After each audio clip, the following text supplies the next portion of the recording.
Hey, my name is Joe Chris, and I have 5 books today that I want to share with you that I think every composer should read to build their career. Now, a lot of books composers read are typically music books, orchestration. They'll watch a lot of videos on how to use their DAW, but they don't look up skills or learn anything about how business works, how marketing works, how to use social media. What is content? Is it just something you put out, or how do you have a content strategy? And how do you make a sale once you have a product, which is your music?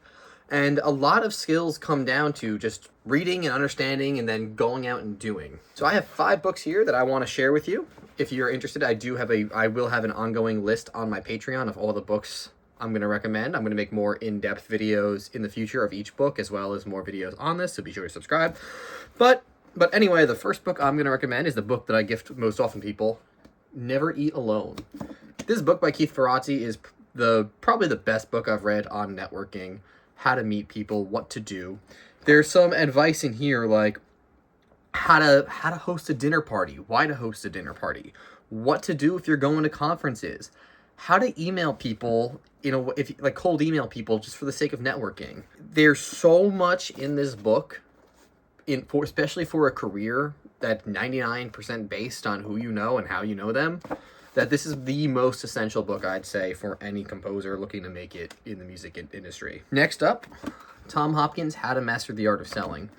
This book was recommended in Jim Cook's autobiography, which I also recommend. It's not here today, but it is a fantastic primer on all things sales. This book is probably the best textbook you can buy to understand what the sales process is, from finding leads, qualifying them, to how to give a pitch, different ways to use your voice in a sale, things to say, things to avoid.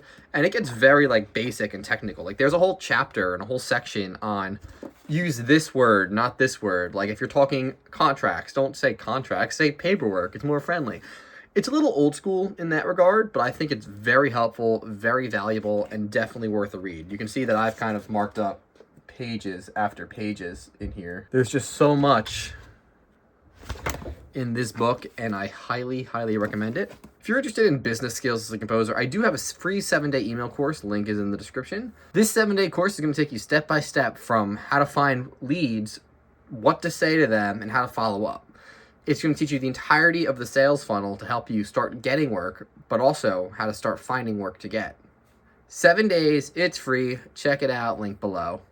Going back to content and networking, these next 2 books I'm going to kind of pair together. The first one is The Content Entrepreneur by Joe Pulizzi. Joe Pulizzi is a fantastic resource for all things content marketing. I've read almost every one of his books, but this book in particular is actually not just by him. He's compiled a bunch of essays from other content marketers in everything from SEO, social media, your website, your email list. And all of these experts wrote a chapter on their expertise and what it is. He has a couple chapters in here too, but some chapters are long, some chapters are short, but it's a very good primer on content. And if you're in music, unfortunately, you are also a content creator these days. This is a great way to help you kind of understand how to use social media, email, YouTube, whatever you choose to build your business and build your brand. Speaking on making content, we have Contagious by Jonah Berger.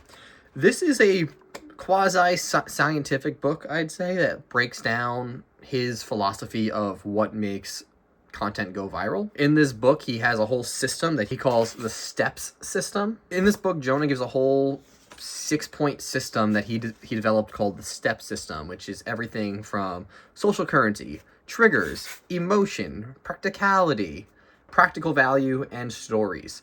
Now, each one of these steps has a whole chapter dedicated on what sort of content is that. What does that mean? What does social currency mean in terms of content, and why does that make it more share worthy and help it go viral, versus what does a story-based piece of content do, and how do you structure content in a way that hits as many of those boxes as possible? Actually, I read this book and I had my first reel go viral within a week.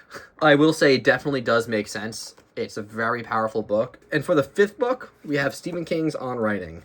Now, this book is actually not a business book. It's a book about the creative habit and the creative ritual. The first half of the book is a bit of a biography on Stephen King's life, but then the second half is a lot more technical information about writing. Now, Stephen King being an author, it's a book about writing, like writing. However, there's a lot of really good information. I'm even going to open to a random page. Submitting stories without first reading the market is like playing darts in a dark room. You might hit the target every now and then, but you don't deserve to. Regardless of what type of writer you are, this book has a lot of great information about being an artist, not just a writer. He talks about editing, formatting, the technical aspects of grammar, and even though music is music and language is language, music does have grammar. You do need to edit it. There's all these different ways you can read this book and get something out of it without having to be an author or a writer. And I highly recommend it. Stephen King is probably most famous for his... If you're like me, when you see this book, you might be asking yourself, what is Stephen King most famous for? The thing Stephen King is most famous for, let me tell you. He's written a couple books, but in the art community, Stephen King is very well known for writing 2,000 words every morning. And that is why he's so prolific. And he talks about this habit.